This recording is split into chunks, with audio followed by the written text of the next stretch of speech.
What's going on? It's Sleeve. You know what I'm saying? I'm back. One Piece is back. It wasn't on break, but it is back with an amazing chapter, 1153, The Birth of Loki. So, you know what I'm saying? Let's get into it. Cover story. We have, obviously, Onichan, Yamato, and the Holy Inari Shrine Pilgrimage. This is volume 37. We have Kiku, who is now the daimyo of Ringo, and we have Boss Cho as well. And then we have Yamato running to greet Kiku, and she's, you know, jumping with her arms out. Beautiful moment. Ringo seems to be flourishing. Don't seem to be no bullshit going on like some of the other regions, but I ain't gonna throw no shade because we ain't here to talk about the cover story. All right. So we see Dorian Broggie and Harold growing up. This panel of Dorian Broggie is mad cute, by the way. Like, they look mad cute. Harold, like, by the end of this chapter, he definitely became one of my favorite giants and shit. So, like, I can definitely appreciate his design. But, like, in this panel, I'm here for Dorian Broggie. I'm not gonna lie.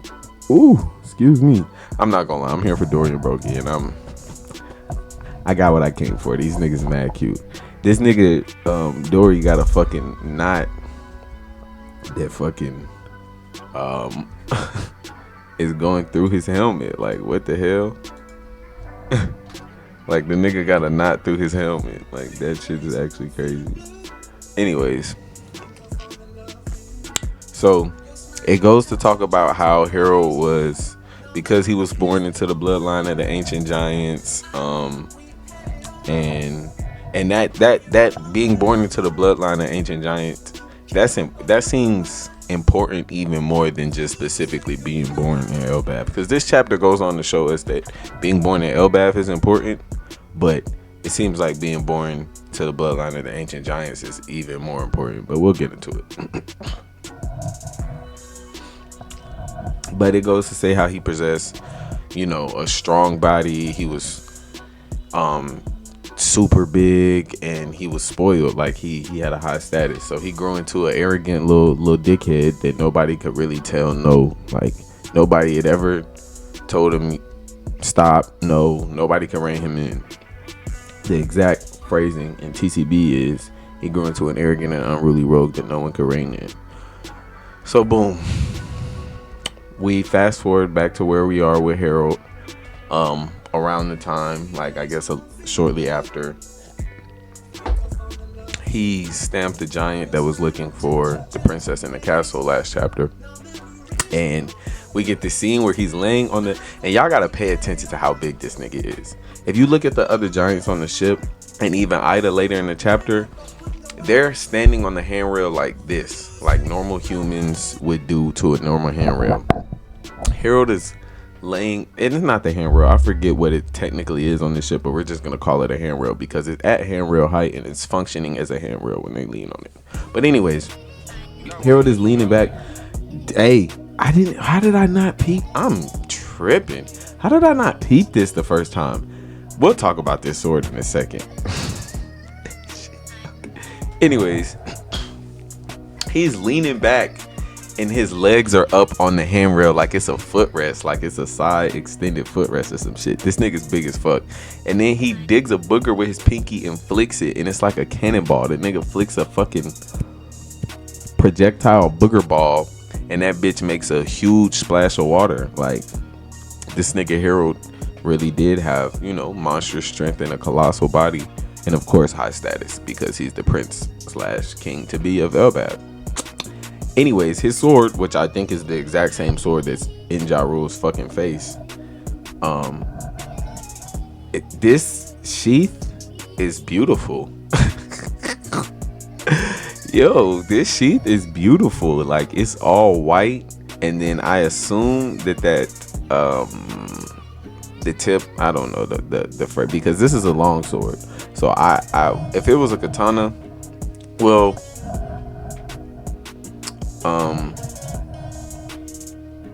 they don't even really have those, like I don't know what that is, but it'll be up on the screen. that shit is tough too. I assume that's silver or gold. Obviously the cross guard is super tough, how it comes up on the end, which is what makes me think that is the sword that's in Ja Rule's face, and I also think it's the sword that Harold was holding. I think this sword stayed with him most of his life, because we see a portrait in the castle where he has his horns cut off, and we're still gonna get to that in a flashback, but we see how he's going on that trajectory now. Because last chapter I was very confused. I'm like, how do we get from the man that we see now to a nigga who would rip his horns off to like send a message to his people about like the, you know, not fighting and having the ancient giant blood or whatever, or just not letting the ancient giant blood like carry a connotation / perception of like fighting. But anyways, back to the sword. It seems like this is the sword that he had with him for most of his life, for all of his life actually, going from that portrait. But I really do hope it's the same sword. I'm actually fairly certain it's the same sword. Fuck it, I'm not gonna say who knows. I know the Kingdom of Bunt. I don't know anything with Oda, but I feel like I'm with that. I feel like I'm confident on that one. The Kingdom of Bunt New World. So this is where Ida is being held. This is what Harold assumes. She's being held as a prisoner in the circus and being forced to perform. And Harold is like, oh, and they're like, oh my God, you know, they're come one, come all, her roar of thunder and her monstrous footsteps, and she's one of the world's elusive giants from Elbaf. You know, take a gander at Ida, get away, it's dangerous. And she's like, roar, yeah, like she's performing for him. She's basically doing what Shrek ended up doing, like once he, you know, became domesticated. It takes balls, and here, this is Harold. It takes balls to turn one of us giants into a roadside attraction. He's looking through like binoculars at Ida, like a spyglass or like some binoculars. And so we see the town, it's smoking, and Ida's on the ship, and all of the giants are like, yeah, ha ha ha ha ha, they were fools to mock Elbaf, we sure showed them. And Ida's like, who the fuck are you? And he like, you ain't even gotta thank me, shawty, I'm the king of Elbaf. Like, I couldn't just sit back and watch you just goddamn go down like that. Wow, smacks the shit out his ass. Wow, I'm talking about the nigga face folding on himself from the smack, like. And everybody like, your majesty, King Harold. This nigga looks so surprised, like he like you know that emoji where it's like the emoji that people use with the fingers together, like he damn near looks like sad, like he's so, cause it don't even hurt, he just shocked. He like, I ain't never ever in my life been struck in my face before, like ain't nobody ever did none like this to me. She just slapped the shit out of me, I just saved her. She said, turn this ship around, you need to apologize, a lot of people got hurt. He like, you trying to go back to that kingdom full of little ass dolls? She beat his ass again. Mink mop moop mop moop. Nigga got knots on his head, knots on his side. And it's like, this shit, it don't really hurt, but it hurt in the same way that like Nami hurt Luffy. Like, it hurt. You know what I'm saying? It sends a message in the moment. So she like, you want me to rough you up? Crazy. She talking like black parents. You already done rough me up. What the fuck you mean? Do you want me to rough you up? They like, King Harold. She like, they took me in and gave me work after finding me adrift at the brink of death. Thanks to their kindness, I was able to earn enough to eat and recover from my injuries. Little dolls? What the hell is that supposed to mean? You just happen to be born big. Your strength is a quirk of fate. She's spitting. Like, nigga, you ain't your daddy, and your daddy ain't his daddy, and all of that back to you trace your blood all the way to the beginning. That's technically, you know what I'm saying, who you can attribute your strength to. But even to them, it was a quirk of fate. Like, their consciousness couldn't choose to be born in an ancient giant. It just happened. So all of this, like, oh yeah, I'm better than everybody because I'm big and strong shit. Like, she like, bruh, nigga, that ain't how I live my life, and that ain't how you should be living your life.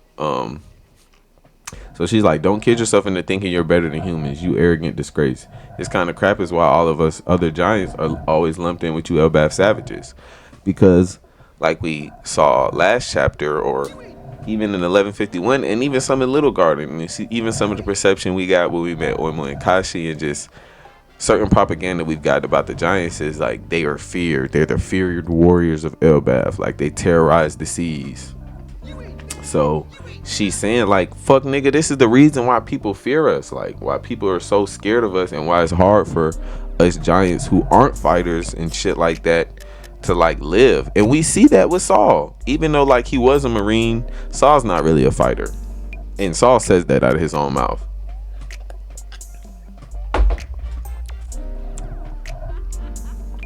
I was just born big. This is Harold's inner monologue. Then he has a pouty face like, And you know, he's pouting, he's hurt. But I've been in this position before. Sometimes some fine shit come along and tell you about yourself. And you know, you'll pout in the moment, but sometimes they be right. You gotta internalize that shit, and you gotta be like, you know what? I gotta work on this shit. Like, you know, you ain't even gotta tell her she right. You know, fuck it. You know what I'm saying? Sometimes you can just move on and just work on. No, just play. Look. I'm gonna talk about what Harold did.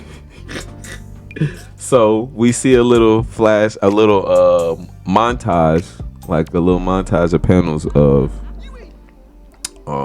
Ida and the townspeople and Harold. Well, we see Ida and the townspeople first rebuilding the village. And then Harold's men ask him, are we setting sail? And then he says, what are you guys spacing out for? And they say, huh? And he's like, help them rebuild, you imbeciles, that miniature model city of theirs. It's hilarious because it's like a miniature city to them. Basically like what Roe had. It's like a dollhouse damn near to them.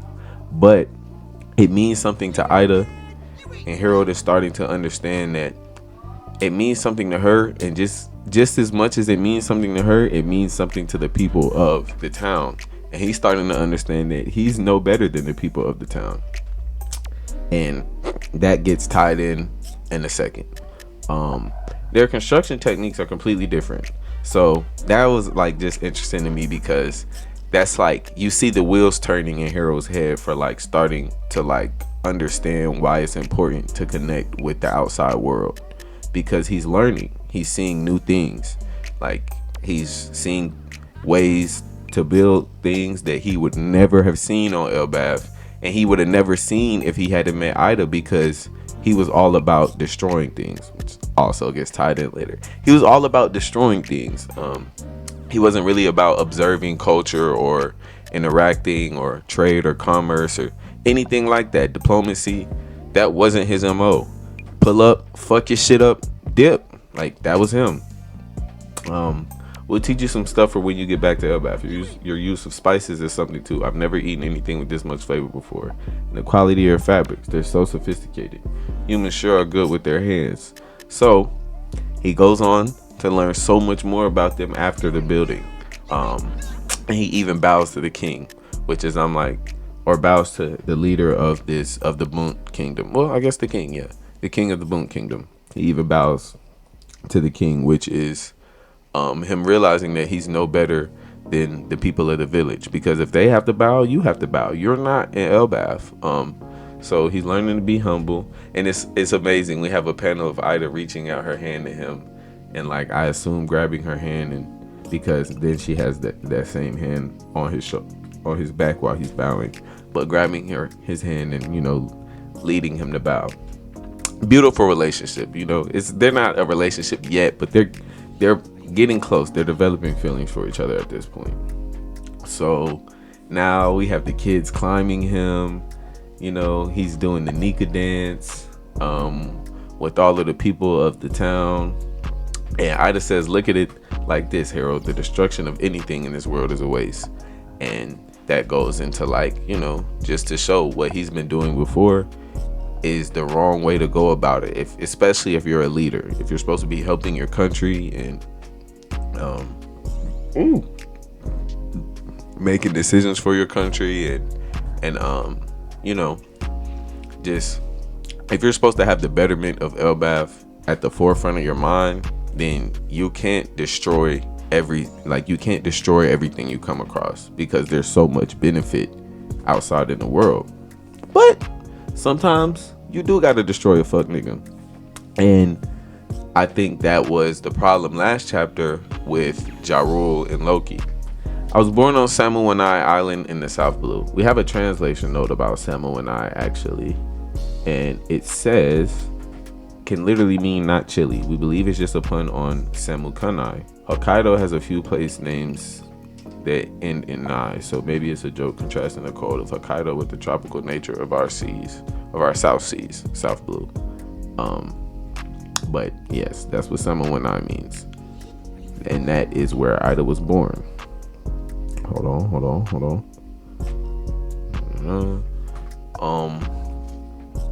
One thing led to another. She ended up on seas. Harold asked if she went over the blood-soaked serpent, which we know is the red line. Definitely interesting for Harley text breakdown, even though we knew that they called it that. But, just getting that reinforced through Harold is very interesting for some Harley text breakdown. So we will get into that one day. But she's like, are you talking about the red line? We see that if you're not from Elbath, you don't refer to it as that. She's like, are you talking about the red line? Yeah. And Harold invites her back to Elbath. He's like, we're not as savage as you think. And she's like, you know what? I can see that. Like, y'all, like after I roughed you up a little bit, you showed me that y'all are a lot more complex than I thought, and I judged y'all harshly because people judge us harshly based on the shit y'all be doing. So his men are observing him, like connecting with Ida. He's leaned down on his knees, like he's taking to I don't what the fuck, he's kneeling down on his knees watching the water with her at the rail of the ship, and she's standing there, and they're just connecting. He's still towering over her, but they're connecting, and his men are just like, he's really changed, and they're like, it's kind of creepy. Hopefully it's just a phase, but it's not. So boom, now we go to 105 years ago, and Harold is giving a speech about atoning for the sins that they've committed up until now, which is all of the destruction. And they'll be like, what's wrong with you? And he's like, as king, I intend to frequently travel overseas. I hope to extend the hand of reconciliation to our neighbors and learn from their cultures. Our land can become more prosperous if we learn from the world, which is, basically what Ida's been saying the whole time, what we've been breaking down in this video. And they're like, Dory, Brogy, and the others will never stop running wild. Ah, ha, ha, ha, ha. And he's like, that's true. This is important because he grew up with them. And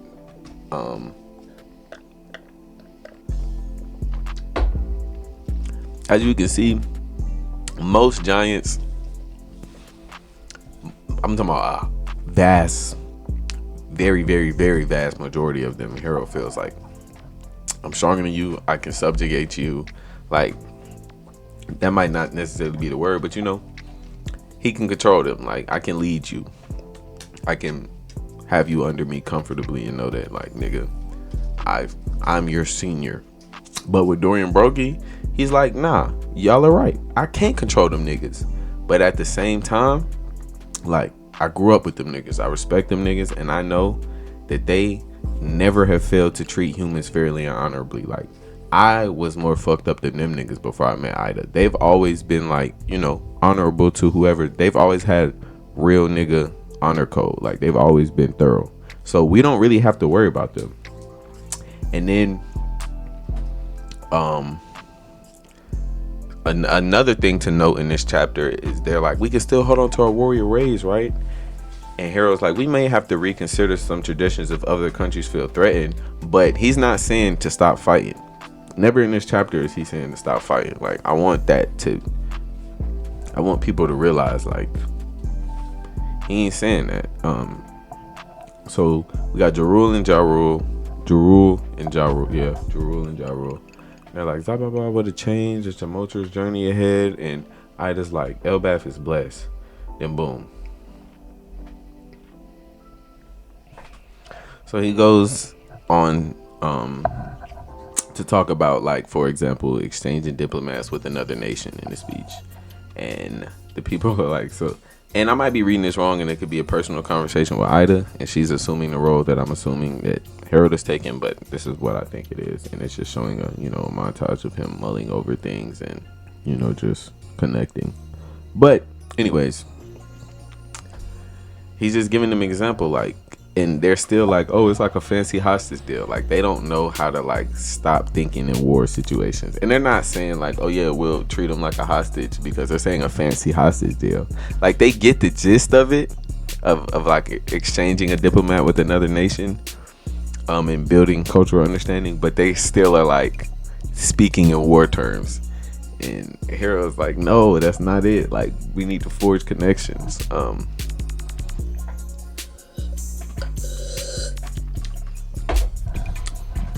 So boom, we fast forward to 81 years ago in the Eastern Fishing Village, and it is time for Howardin to be born. And after they have the baby, Harold's like, thank you, Ida and I. And the elders are like, unfortunately, we cannot recognize your marriage. Only pure blood can be permitted within the royal family. Personally, I think these niggas are the ones to blame for all that government shit. I'm saying that because they just got introduced, but I'll get to it. But yeah, we knew this shit was coming, bro. We knew this shit was coming. Damn it, forgive me, Ida. All these issues boil down to culture. Our feelings alone won't change things. You're always welcome in our village, Ida. That's you know, the people of, like, the village closest to the castle. I forget what it's called. Damn, that's the first village we got introduced. Or is that actually Elpath Village? You know what? I'm going to look. If not Eastern Fishing Village, I assume that's Huntsman Village. I can't find the actual chapter where we got the name of the village that's right there by the castle, but I assume that's actually Huntsman Village right there. So I assume that's the village he's saying that Ida can stay in with Howard in to be close to the castle. But everything I just said right there could have been a load of bullshit. But I will have a correction on the screen if it was, or I'll just be like, you was right, bitch. You, Harold, meet your future bride. Lady Esther carries the noble blood of the ancient giants. She is a woman truly fit to become queen. Such a nasty statement, because Ida is more than fit to become queen. Ida is more fit to become queen than Harold is to become king. 197%. But she was born in Alcohol Village. She's a student of the Earth Wind Arts. The translation of that is defeng, and it's really like feng shui. It's like Oda's version of feng shui. And y'all know what feng shui is, right? Feng shui actually translates to like wind, water. No, water is shui in Chinese. So, bro, there is something. Like, I cut this light on, and there's a bug just flying at my window repeatedly. Like, that bitch just don't. Give it up, little nigga. I'm about to smack the window. This nigga got me fucked up. Back your whole ass up.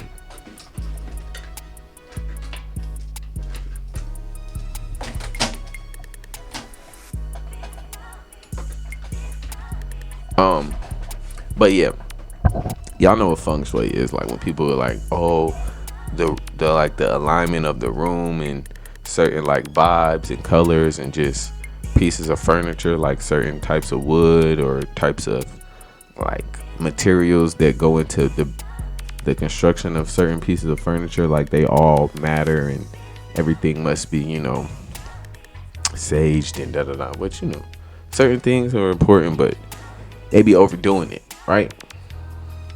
So she's one of them. She's like, I'm fated to love you for the rest of my life. A lie. And then she says, forget about that Eastern woman and her bastard. And he like, oh no, that's like, what? Like, this bitch, I already hate this bitch. Fuck Loki mama. But boom, she already rearranging the room and shit. The energies here are aligned to the east. It should be, because Ida, big Ida, fuck is you talking about? The king spirit is leaking out, yeah, to the east, to Ida, if she's in the eastern fishing village. You know what I'm saying? In that mirror, it's positioned in the lethal 5-star configuration. Don't know what that means, but I'll do some research. We meet Ashura, an 8-legged steed with it seems to be like flame, like a flaming plume on his back. It's a gift from Ida's family. Cool. Ashura's cool. We know Ashura's about to die because we heard in like 11, I want to say 37. I don't know, just threw out a random number from like Gold or Gerd or Goldberg. I forget who's talking, but that, or Ja Rule, one of the three, when they were talking about all the, like when we first heard about the curse of Loki, we heard that one of the incidents that followed the curse was the curse, by the way, was the steed dying, or Loki killing the steed. The king's vicinity should be focused on the energies of earth and wind. Also inform the servants that from today onward, the king and I will take all our meals on silver platters. Just a high class, uppity, just classist little waste of material, bitch. Just a silver platters. For what, bitch? Why? Fuck we spend all that money on y'all goddamn eating wear for? Your dining wear. Why, bitch? In this age, the rough seas still made travel between islands difficult. Elbaf's advanced navigation techniques intrigued other countries. So, the shit they had was like oil. It was a hot fucking commodity. You feel me? Like, you know how you can't do shit in the world without oil, nigga? Same way, like, that shit that Elbaf had, it's important. They like, nigga, that shit will allow us to do so much more shit. Like, if we had they navigation techniques. So he went around teaching them, you know, there's a star which never moves called the pole star, Kanji says North Star. I wonder how much that has to do with like the current shit, like log poses and shit like that. Because Roger started his journey 52 years ago. We know Roger was using log poses. What? Yeah. Roger started his journey 52 years ago. Was Joy Boy and them using log poses? Is that Joy Boy era technology? Why do I feel like that's I know for sure, obviously, poneglyphs. But I don't know. I don't know why I'm drawing a blank on like what we know about log poses. But the earliest I can remember right now them being used is during Roger's journey. And that is still after this time period, because right now where he's teaching them about travel, it's 70-ish years ago. And Roger started his journey 52 years ago. But boom, he's back in Elbaf talking to the giants and the giant children, even a bear, about fishmen and shit, and the prince Neptune, and seeing mermaids. Then boom, 63 years ago, Loki is born. Congratulations, my queen, it's a healthy baby boy. His name is Loki. I spoke with the king about it. Let me get a good look at my son's face. So Ida reaches out to, not Ida. And earlier when Ida had HARALD, it was a beautiful scene. She was like, oh, my baby boy. And you know, like I said, they couldn't stay together, but she was like, you can be close to your dad. Like, she was happy regardless of the bullshit. She was like, I expected this, like, you know, let me go find her exact. She said, all these issues boil down to culture. Our feelings alone won't change things. You know, like, she was understanding and happy about it, even though she deserves so much more. Oh my God, Ida's a goat. And her art style, like the art style Oda used for her, is tough, but people saying like she black, I don't want her to be black. I'm tired of the donut lip black characters. But if she's anything else, it's super tough. If she's black, pass, but her personality is amazing. Loki is born and he has snake-like slit eyes and horns. This baby don't even look that bad, to be honest. The eyes is not super slitty. Like, they still got some roundness to them. They just sharp ovals for real. And of course the nigga was gonna have horns, bitch. What the fuck did you expect? Like, I feel like the horns are kind of adding to it. I feel like if he had one or the other, she wouldn't have reacted as bad. But it's like, bitch, what did you expect? You know what I'm saying? Like, he definitely looked like a little man, but he don't. It's a baby. Like, it's a fucking baby. It's literally a baby. Like, it's not evil. It's not good. It's not nothing. It has a pure view on the world. It unfiltered, uninspired. You know what I'm saying? Unaffected, unadulterated view on the world at the moment. So, be a mother. Do your job. And you know what I'm saying? You don't have nothing to worry about. But what the fuck did she do? Jumps back. She starts freaking the fuck out. She's like, oh fuck no, oh fuck no. They like, your highness, your highness. She like, hell no, that baby ain't come out of me. Fuck no. She said, tell the king that it was a stillbirth. She said, they was like, this shit is unacceptable. Loki start crying. Fucked up. This shit fucked up, man. It's a baby. It's hurt. She get a dark ass, mean ass look on her face. It's cursed. Just look at it. It's a monster. So Loki stretches his arms out, and we have narrator, or I don't even know. I don't know, but we have some fucking text boxes. It says, when the Prince of Elbaf stretched his arms into the air, no one was there to take those small hands in theirs. Your Highness, stop this. That's the prince. She grabs him. She doesn't grab him to embrace him. She like wraps him up. I don't even know if she wrapped him up. I think she just grabbed that nigga like a football. Ran to the edge with him, like to the edge of the tree or the edge of the branch that specific hospital was located on, or maybe they was in the. Let me see. Does it say where they were? Okay, they were in the castle. They were in West Castle. So ran to that specific branch of West Castle and threw that nigga off. Threw that nigga straight off the Adam tree. It is said that the most unfortunate souls are those rejected from birth by their own mother. And then she says, listen to me. No child was born today. I forbid you from telling anyone. And they're like, where you going? She said, I'm returning to my village. I never want to give birth again. She's packing up and shit. And she's like, your highness. I mean, the little giant is like, your highness, it's coming from the realm of the dead. She said, the realm of the dead, like, cause that's where she threw it, the underworld. She like, the underworld. I don't give a fuck, nigga. I'm going home. And we see Loki climbing. He's like, he's crying and shit. Then boom, Esther dies. She collapses due to ill health. And this is the beginning of, like, this is what people think is like the beginning of the curse. Dispose of the child. It's becoming clear this was foretold long before it came into the world. It said that King Harold will someday be slain by his own son. Enough with this crazy talk. Meanwhile, Harold struggled against the walls of diplomacy, blocked by the world government again. Why can't countries just be free? So I want to stop right now to talk about what I was talking about earlier with that conversation with Ja Rule and Loki. Okay, this panel of Harold saying, blocked by the world government again, why can't countries just be free? When I pair that with a few things in the story, and I was talking to my good friend MD last night, and he floated this idea out first, and then I paired, he had a few of these evidence points that I'm about to mention. Oh, and a few other things I paired it with that I also mentioned. I start to really think that he had a relationship with XEBEC.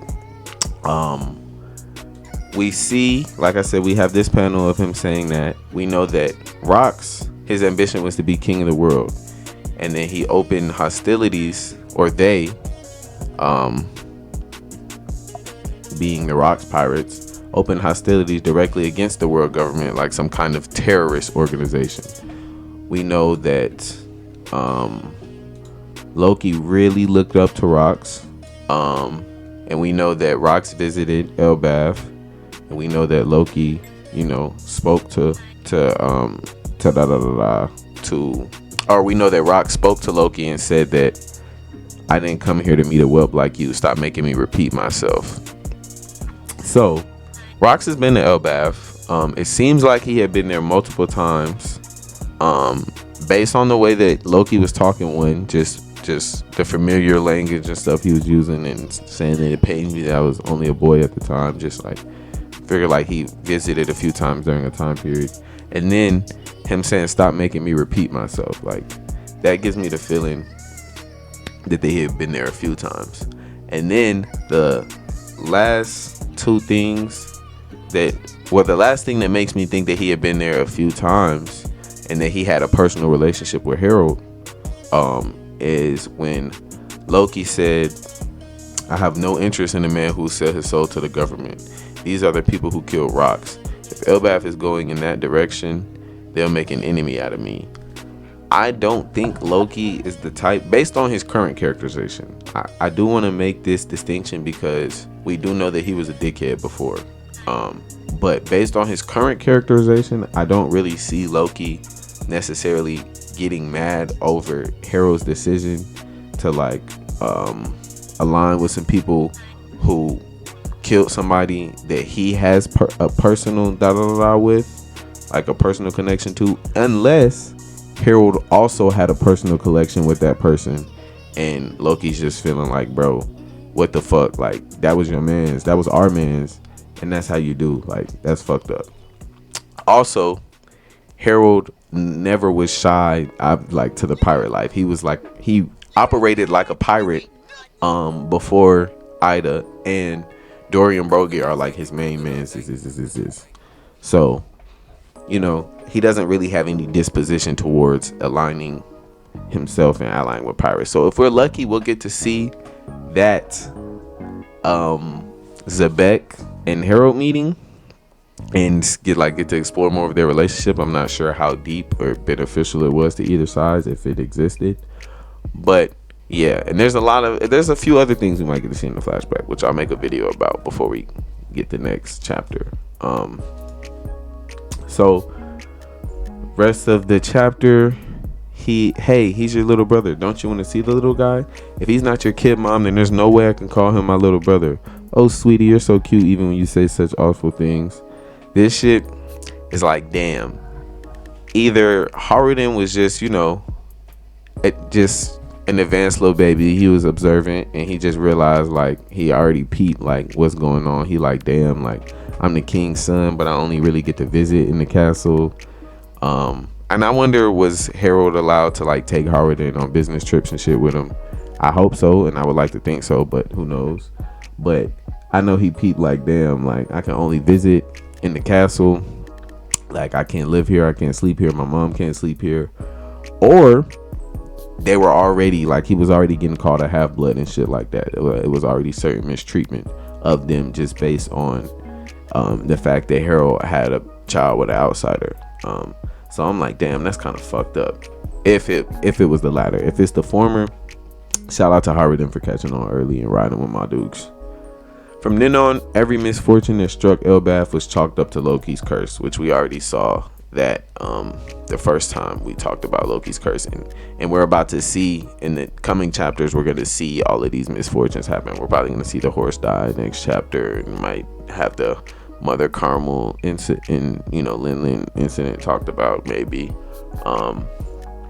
But one more thing I wanted to say before I let y'all go is that I think those elders, I think, and I this is just very loose at the moment, I just really want to blame them elder fucking niggas for something. And I think there's a reason why, and my good friend MD also said this.